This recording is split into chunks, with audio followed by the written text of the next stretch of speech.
Hello, Supercoach lovers. Welcome to the Inner Sanctums podcast for a look at round four and back at round three. Joined again this week by Mike. How you doing, Mike? Very good. Personally, not so good after the Supercoach weekend. It's about the same for all of us, I reckon. Dan, how you doing this week, mate? Yeah, good. Got a win, and Carlton got a win, so can't complain. Oh, well, some of us can. And Mick, how you doing, mate?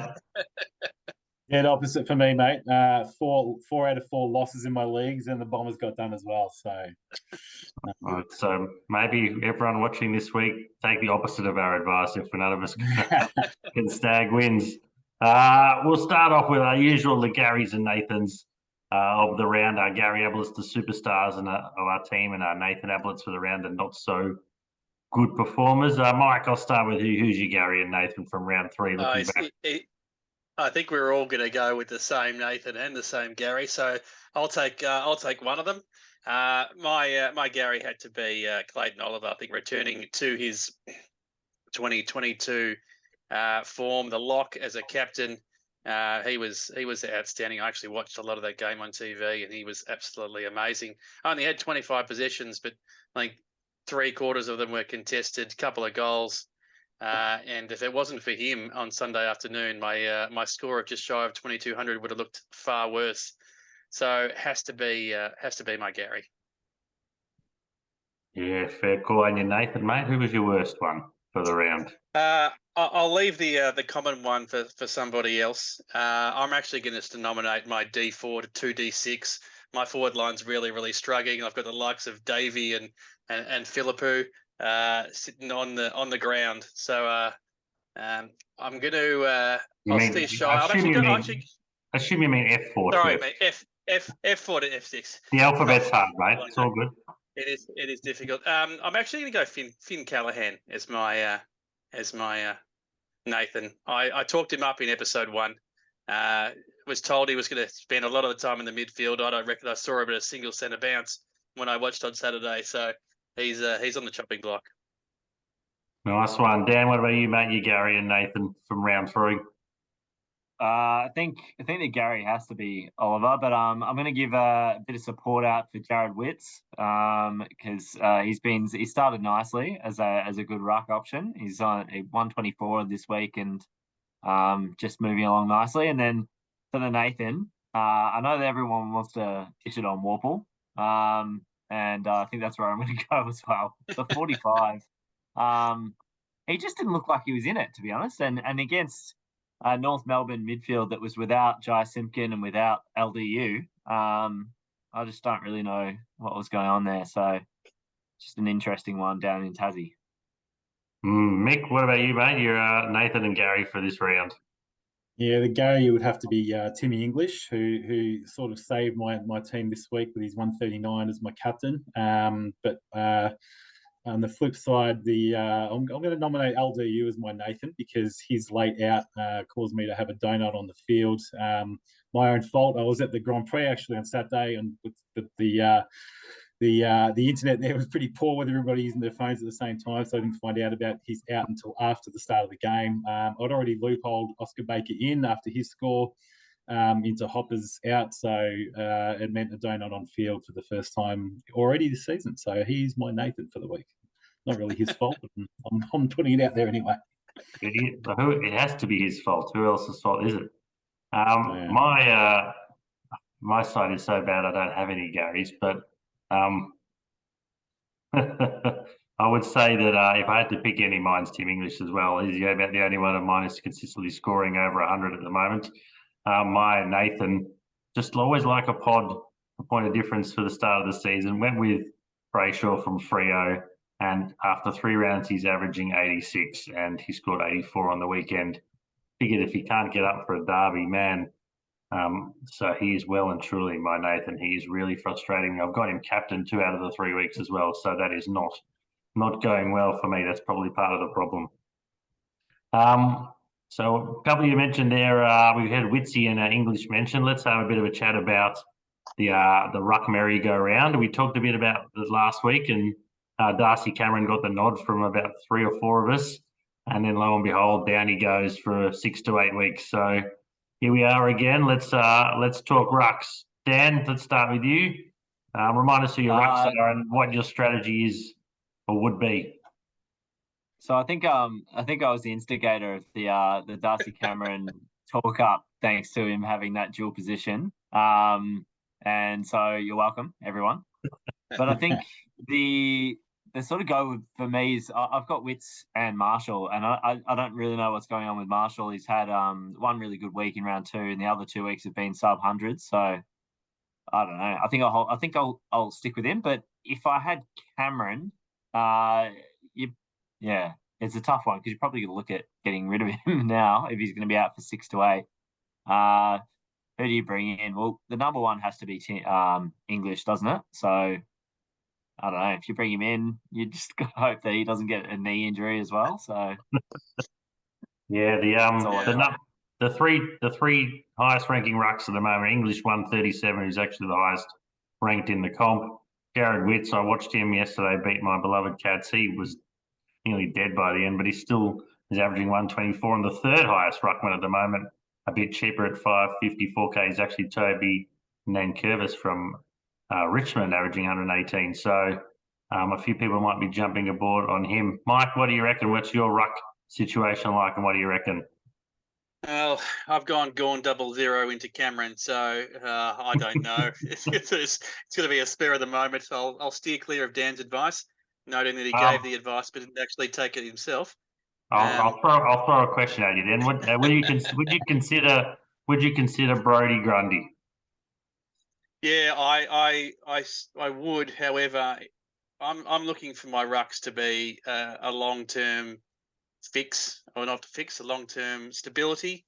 I like to have my 2 rucks set for as much of the year. Mind you, it's going to be my 3rd ruck trade in 4 rounds. So I think it's going to go up to English. I've got the cash. I think I've got 300k. So I'll burn 100k there. But I think I have to go to English when someone's averaging 137. It's either got to be Witts or English, but English is looking the goods. All right, Mick, can I convince you, Brodie Grundy, or even Sean Darcy, who we just went last week, what the hell, and then he's racked up 132 last week.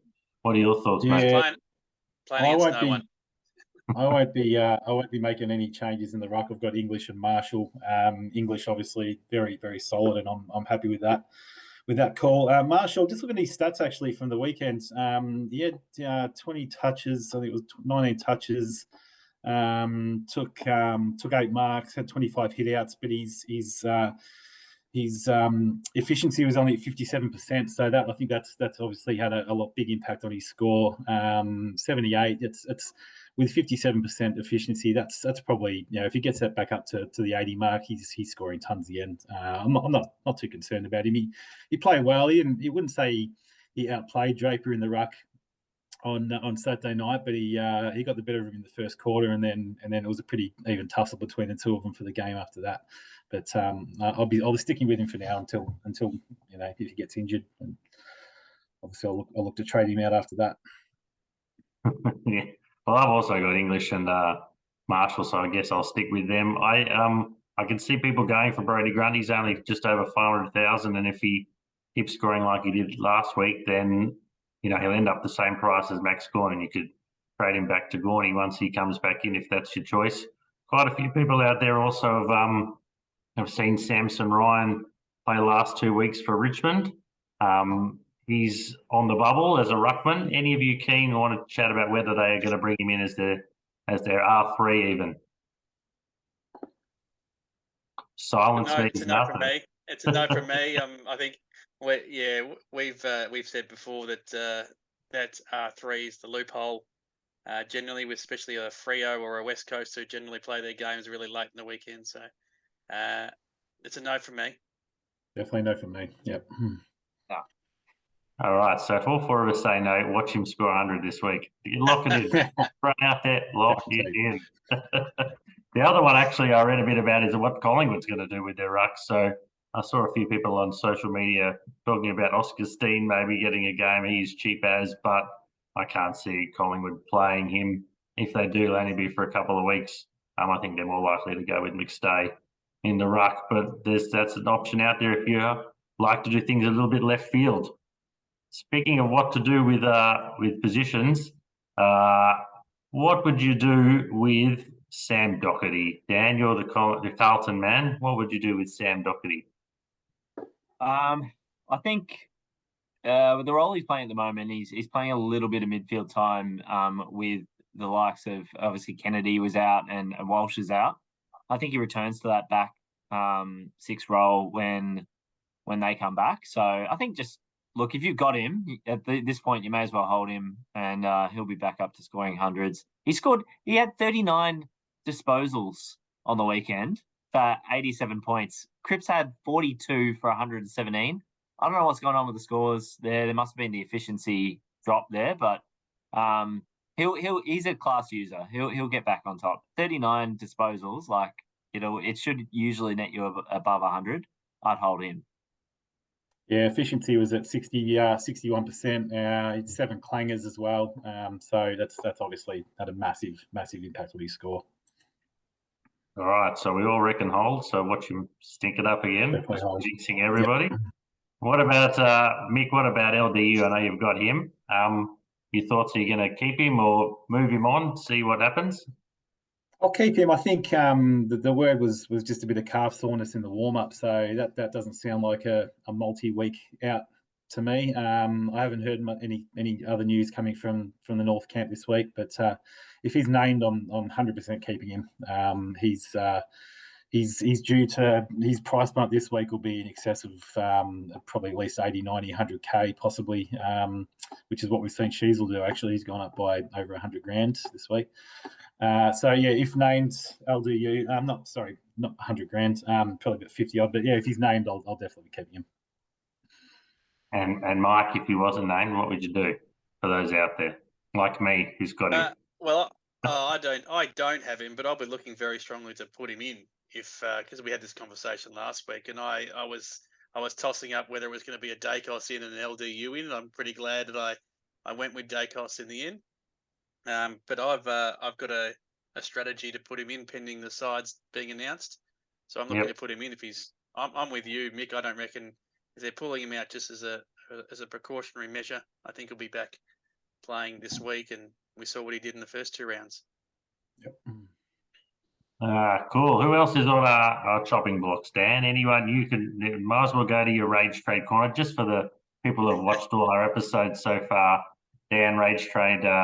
Bailey Dale, they managed to rack up 100 last week. Rage traded Lockie Ash early on and a couple of 94s on the trot. So let's see who we can bring back into form with Dan's Rage Trade corner this week. What do you got for us, Dan? Yeah, I was going to say, I feel like I've been picking these players that have actually, proving their worth, but I've just been a bit too keen to get rid of them. That's the beauty of the Rage Trade. Just do it. Be angry. Get rid of them. We love it. We love it. In saying that, the people I've brought in, one of them's worked out nicely. So Nick Dacos obviously is a no-brainer, and he still scored over 100. But the other one was Jason Horne-Francis, who is he the one for this week? No, it can't be him. I think that it has to be between Warple and either Chesser or Constable, because that D6 position is causing me a bit of frustration. I ended up having to go with the 51 that was scored by Lockie Cowan off the bench to cover a loophole there. So I might have to give it to your expat Charlie Constable. I don't know. The trouble is he's not worth anything. So who do you bring in? He's so that's where maybe it has to be Warple for the price, just so you can get something decent in either the back line or midfield for it. Surely saying, trying to get LDU in. Surely a rookie can't be a Rage Trade if they're not playing. I think it sounds better if Warple's the one you decide he's got a ta-ta after one bad game. I like that much more. We'll see. I'll just make it up. I'll make it up. I'll say that it's Warple, but really it's Constable. He's gone. No, we'll see how they go. Cool. And so we'll also look forward to round 4 and those others that we might want to bring in. We've talked a fair bit about the ones we don't want anymore. Mike, I'll start with you. Who's on the bubble? Who's on your radar heading into round 4 at this early stage? Look, I must say there's not a lot that are jumping off the page at me, and I used one of my boosts last week. I think I'm reluctant, even though with the still plenty of trades left, I'm reluctant to do it again. So it's going to be a quieter week. I've obviously got Cameron to swap out. I've got cash to bring in LDU, but I can't think really of anything else pending injuries. It's just on that. I think you might well get rid of Chesser. I think he's going to be one of the 7 injuries from the Eagles that we don't see again for a little while. Very hard to watch yesterday afternoon, but nothing of note. I think I'm going to really build for the bye rounds and save them up. Well, Mick, what about you? Give the fans a whopping 100 viewers, some people to jump on if they're looking to make some trades to some rookies in particular. Who you got, Mick? The main ones that just in terms of very low break evens. Joel Amadi from Sydney is 223k as a break even of -72. He's averaged 100 over his first 2 rounds, 722 in the first round and then 78 this round. So he might be a bit of an up and down sort of a player, but if you're looking to bring in a forward rookie and you need to make a trade of somebody who might have got injured on the weekend, or you're looking for that rookie that you haven't got in your team so far, I don't have room for him personally, so I can't really sort of justify a trade of any of my forwards at this stage to bring him in. But he's definitely one you could look at. 223k is pretty well priced for someone who's averaged 100 so far. I don't know what his job security is like in the Sydney forward line, but they're one to keep an eye on. What about you, Dan? Any maybe some people who need to replace some midfielders or defenders? Who you got in mind? I think there were 2 really impressive forward showings this week, which was Tyler Brockman for Hawthorn at 89 and Jacob Van Rooyen for the D's at 89 as well points. Hawks, I can never trust a Hawks forward in a year where they're probably going to finish, second last or something if the Cats don't get their A into G. But we'll see. We're playing for what's his name? Reed. We don't even know his first name. We're playing for him now already. Harley Reid. Yeah, Harley Reid. That's it. So I think Jacob Van Rooyen could be the go because you've always got the dual positions. I was just thinking about it the other day, like halfway through the year when the dual positions come out, like the change comes out. Sheasel's, potentially going to be a good swap back into defence because he's playing most of his footy there. Then there's been a few that have been sort of playing more forward or mid, but I think it probably doesn't hurt bringing in another forward and then just swapping one of the midfielders back, and you should be able to do something with that. I think if I do go Warple out, it'll be maybe to someone like that might be able to generate a bit of cash in the forward line and then be able to use that in the back line for someone like Constable to go out for anyone. But there's a few. The only other one that I was going to say is obviously, like we're talking about with LDU, if you don't have him, he hasn't gone up yet. Hopper, if you don't have him, he's I think it was only a 1-week injury. Yep. Potentially. Yep. So there's a few there that we've been talking about last week that actually, if you don't have them, could work out well for you as we go ahead. Well, I'll throw a couple out there as well. I've got Constable, so I moved him to the midfield and switched him with Ginby to put him in defence. I had him in the midfield for some reason. So Will Phillips is one from North Melbourne who I like the look of his game. He's had 2 games now and 158k mid. So I think he's been given a fair bit of game time. I reckon he's one to look at.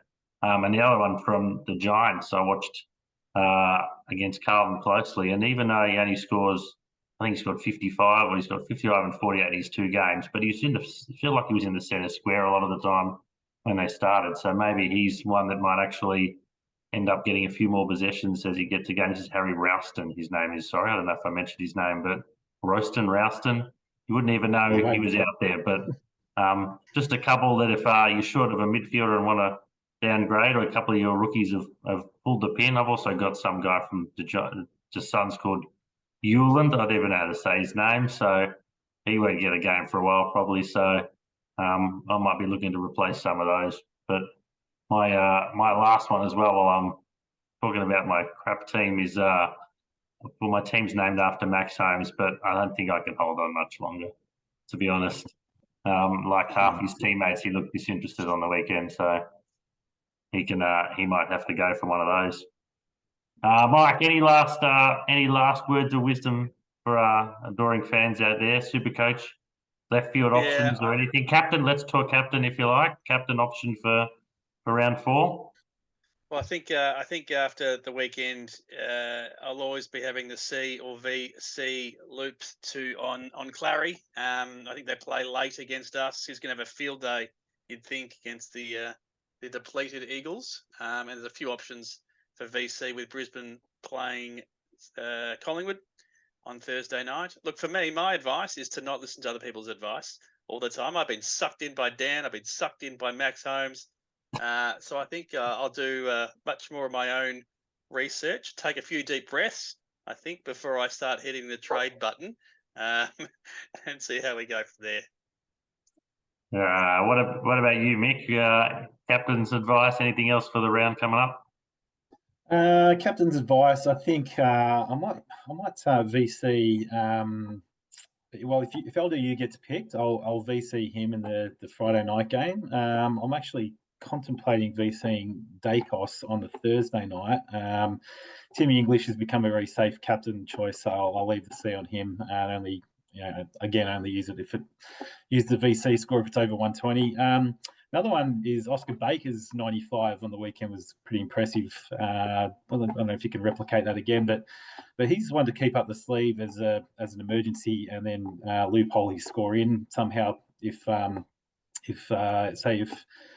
Warp, loophole him in and put Warple back onto the bench somehow, if I can figure out a way to do that, if he ends up scoring another sort of 80 plus. I'm not sure about Warple now. I'm a bit worried about that.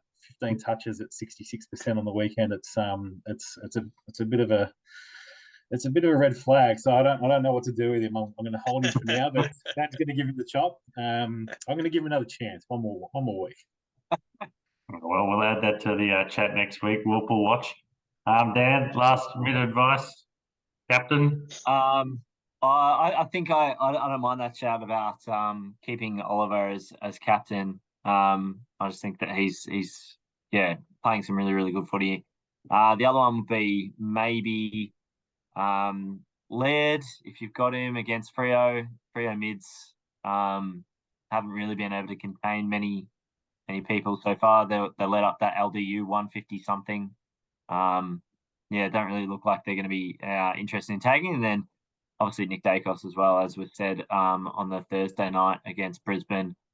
Surely someone puts attention to him. Someone, like, when's it going to happen? Someone's going to actually, knuckle down and actually put in the hard yards to stop that guy, because he just runs rampant every single week. Well, my advice, for what it's worth, I've had the 2 bomb weeks of Brayshaw. So my captain last week was actually Toog Miller, who was 78 at half time and got to 109. So I was looking the goods. Maybe I should just stick with English and keep it nice and consistent. But I like a bit of variety, bit of point of difference. I might VC the highest scoring forward in the comp to date, which would be a huge call to make Sheasel my vice captain. But if he gets 120, that's better than some of my other options in the midfield at the moment. That's how good we're going. So but we'll see how we go. That's it for us this week. Check out the Inner Sanctums website for some other great YouTube content. There's a hard take episode this week with Jason Ackermanis, which is absolutely hilarious and very informative. So check that out if you've got some time. Thanks for joining us again, Mike, Dan, Mick, this week. Let's hope our teams can have a win, not just one of them. And we'll see you all again next week.